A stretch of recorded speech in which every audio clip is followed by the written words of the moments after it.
Monsieur le Président, tout d'abord, un grand merci évidemment pour la présentation très claire que vous avez faite et effectivement du contexte actuel et futur, des ambitions qu'il faut avoir pour notre industrie, pour lui rendre toute la place qu'elle doit avoir dans un pays comme le nôtre qui a des savoir-faire, des potentiels.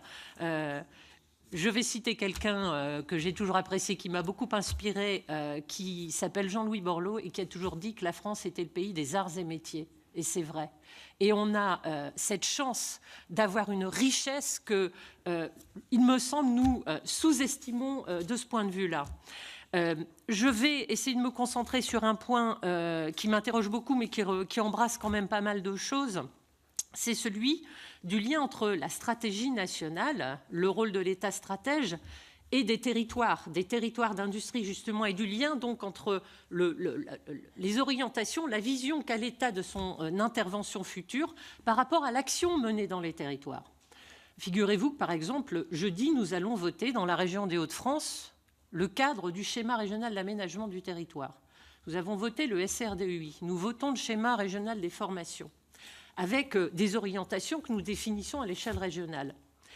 Est-ce que vous ne croyez pas, Monsieur le Président, que beaucoup plus en amont, on devrait avoir des échanges et des liens pour traiter aussi bien, on va dire, du présent, c'est-à-dire des situations qu'évoquait Joël Labbé, c'est-à-dire nous avons régulièrement des situations à régler dans l'urgence. La dernière chez nous, c'était Altifort, par exemple, sur la question Vallourec.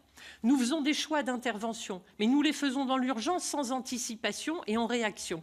Comment pouvons-nous d'abord essayer de calibrer là où nous devons mettre l'effort en tant que territoire sur les situations à gérer à court terme? Mais vous le savez, par exemple, sur nos universités.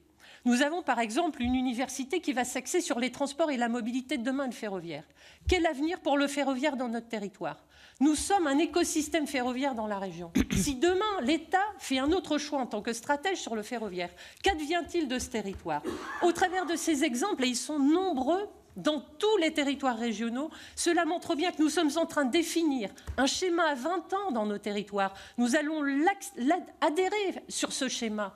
Et dans le même temps, nous sommes en train d'engranger un certain nombre de décisions qui correspondent à la réduction des dépenses publiques ou des investissements publics. Deux exemples, la suppression des lignes TGV qui sont annoncées dans nos territoires, ou encore, sur le canal Seine-Nord, l'investissement de l'État qui s'est transformé d'une subvention en un prêt, qui devrait être assis sur le financement des habitants de la région.